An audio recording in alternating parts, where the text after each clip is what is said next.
So this is my own Radio Shack realistic STA-2500 digital synthesized stereo receiver that I purchased brand spanking new, probably in 86, 87-ish. I can't quite remember the year, but it's when I had my first job. I was like 18 years old, and Radio Shack was the go-to place. I've had it in storage for years, probably 25 plus years. I liked it because it has actual analog controls. It's not a digital volume, and this was the top of the line at the time, 100 watts RMS, and I believe it was 0.05% total harmonic distortion, both channels driven. And so I stopped using this. It's been probably 25, maybe even longer ago. Problem is, the power button stopped working. It just stays on, it never turns off. You have to click it like that. It never comes off again.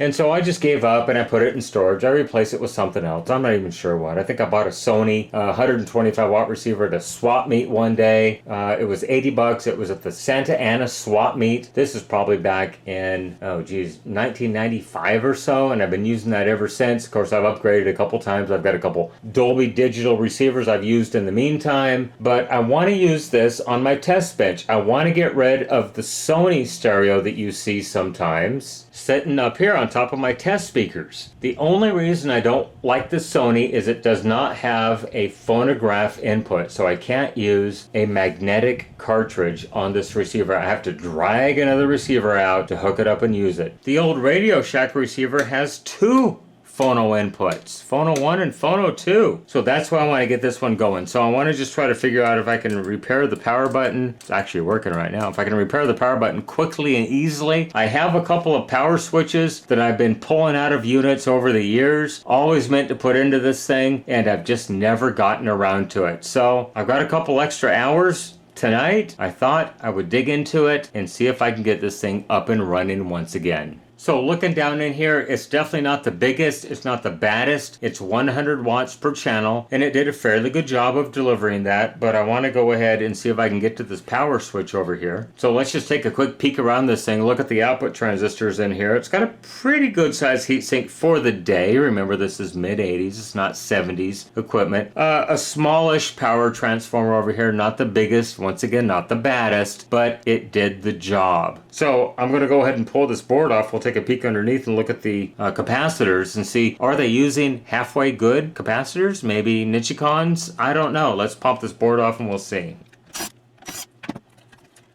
Nippon Chemicon, I see on here. They are 10,000 microfarads at 71 volts. Not too terribly bad. And of course, the circuit board here doesn't look too bad either. Pretty nice design. There's the driver transistors for the power outputs on heat sinks. I wouldn't expected that. They did skimp over here on the bias regulators. They're just TO92 transistors leaned up against the heat sink. They're not even making connection to the heat sink. They're away. I don't know if you can see that or not, but they're not even touching the heat sink. They could have put some clamps on there. I'll probably put a little glob of heat sink compound on there to make them contact the heatsink better, maybe get some more years out of this thing. But anyhow, not too terribly bad design for the time. Alright, so let's go ahead and we'll pop off the front panel and see if we can get access to that power switch and just replace it. Like I said, I've actually been saving these power switches over the years to use in this unit. I've got several of them out of something I've junked out.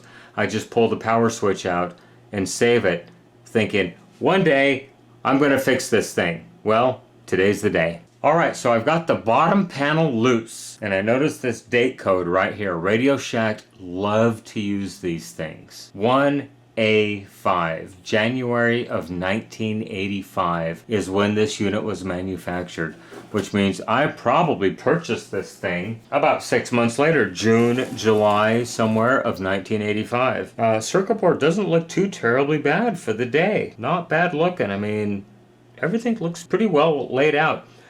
Even a temperature sensor on the transformer as well as the heat sink. So that way, if the transformer or the heatsink got too terribly hot, it could cut the unit out. Okay, so I'm getting ready to pull the front panel off of this thing, and I've got to disconnect this plug right here, but I noticed every wire except for this red one, and the one red one has a zip tie and it's restrained from the other one, so I'm not sure what that's all about. Somebody just lazy at the factory, I don't know, but I just want to be able to disconnect that. We're going to have to cut a couple other zip ties over here so that we can unplug the other leads that go to the front panel.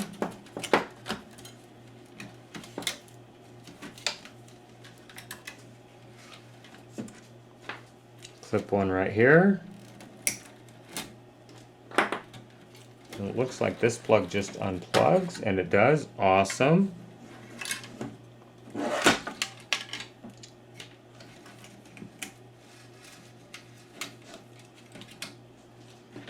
Okay, all disconnected. So that's the button assembly for the memories and whatnot.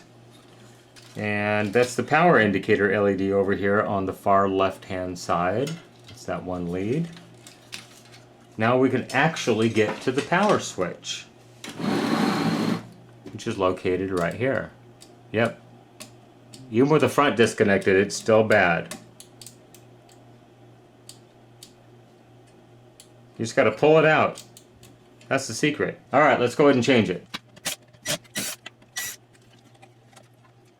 Well, nothing special. It's just a single pole power switch actually working right now. Anyhow, it's bad. Let me see. Out of the multiple switches I've saved over the years, do I actually have one that'll go in here? All right, so I have a couple of switches to choose from. This one's rated at 7.5 amps, 125, 250 volts AC, and 10 amps, 125, 250 volts AC under the TV5 guidelines.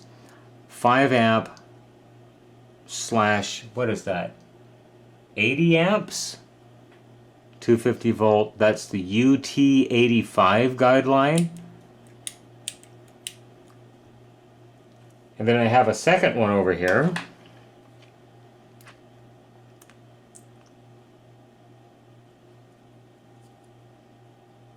This one's rated at 5 amps slash 80 amps, 250 volts, TV5 once again. This one's a single pole, but it's not threaded. This one is a double pole, and it is threaded, and I have the screws for it. Much like the original one that is threaded. So I think I'm going to go ahead and use the double pole and just replace that. This is the TV3 rated. I don't even see any nomenclature on the side of it over here. 4 amp. Okay, well, we'll put the big one in there, and I'll just parallel the contacts, and we'll hang it onto the circuit board, and it should outlast my lifetime at least. Okay, so I have the new switch prepped and ready to go. I've went ahead and paralleled the contacts, put a couple leads on there. It's going to fit right onto the existing circuit board, which is actually supported by the switch. Okay, so here is the existing switch circuit board. I have the old switch off already, and it's just a matter of mounting it on there, and then just go ahead and solder it down.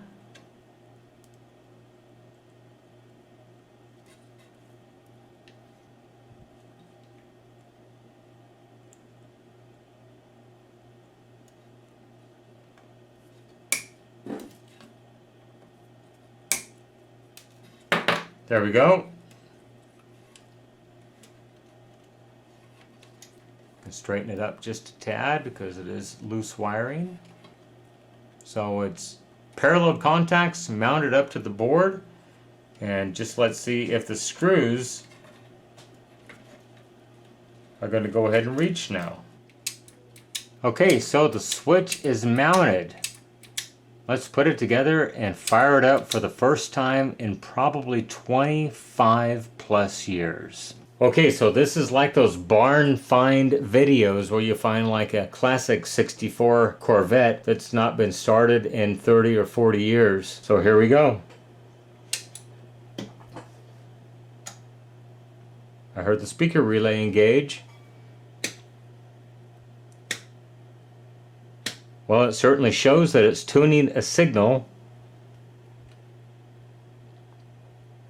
I do not have an antenna connected to it, nor do I have speakers connected to it right now, but I'm just wondering if I can see the power meter move. I should be getting some static. I have FN mute turned off. Oh, maybe it was on. Okay. Well, so far so good. Well, let's hook up some speakers and see if we get some sound. All right, I have speakers connected. Power on. I hear audio. Balance works. Gotta clean that pot. Just a single shot of DEOXIT should be fine.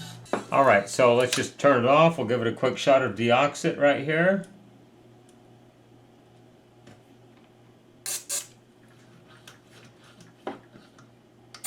Run it up and down a couple times. Okay, let's power it back up.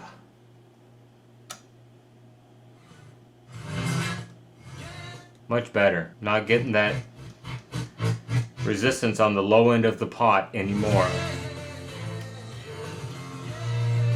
Man, I'm amazed that all the other pots are still in good shape in this thing after sitting for, well, it's been sitting since probably the early 90s, so 30 years? Yeah, I'm amazed that all the pots are in really good shape after sitting for 30 years.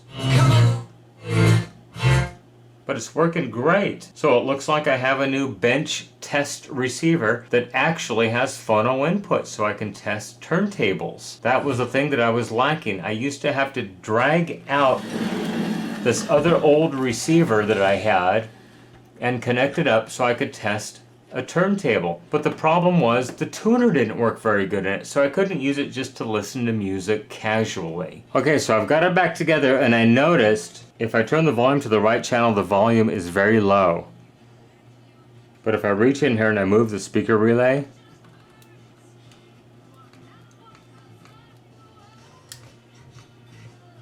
I don't know if you can hear it cutting out. There's the left channel. So I think I need to clean the speaker relay contacts. It is a fairly common problem on older receivers.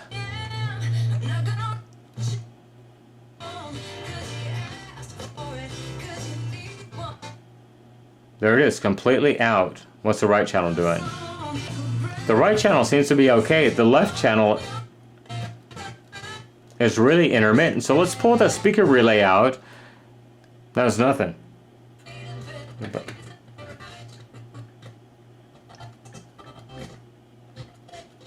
But if I turn this up, I bet you it comes back. Yep. Because what it does, it has a high resistance contact. When I turn the volume up, the current welds the contact back together momentarily. So the relay is located right here, these 6 contacts. I'm just going to go ahead and unsolder them. We'll take the relay out and clean the contacts. So it is a higher quality relay, an Ammerlaan. But it's only rated at 3 amps at 120 volts. 5 amps at 40 volts. That should be sufficient. So I've got it out. I haven't popped it open yet. Hopefully we can actually get to the contacts to clean them. But anyhow, there's the bottom view. Made in Japan. Look at that. Back when stuff wasn't exclusively made in China. I see a date code back there. 07Y4Y7. I'm not sure what that is. It was probably 1984-ish.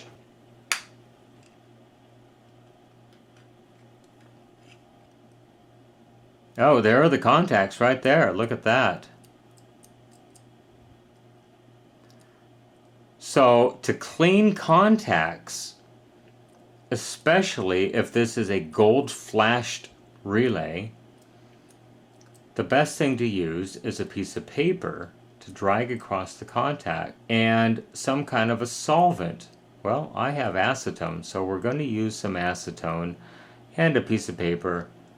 We'll put it down in the contacts, we'll close the contacts, and then we'll pull the paper through the contacts. Okay, so I've got my piece of paper. I dipped it in some acetone, and here's the contacts.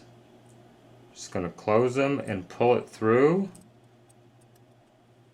Try to polish the contacts a little bit. A piece of paper is actually just abrasive enough to clean the contacts very well. Now we'll switch it over to the other side. I'm just going to go ahead and polish the contacts. You can actually see when I first closed the contact, the dirt that appeared on the paper as it cleaned the contacts. I'm just going to go ahead and polish those contacts. Now we'll put it back in the unit and hopefully we'll get good results. So we'll snap the cover back on it. There we go. Mount it back to the circuit board and solder it in. Well, alright, here we go. Power on. I have some copyright-free music playing right now. So a volume very low. Right channel, left channel. Let's get some power out of this thing. It's working great. I can't wait to get this back on my test bench and have an actual receiver that has a phono input. That's going to be so nice because I have a couple of turntables to test coming up in future videos. But anyhow, this one's ready to go. There's the power output.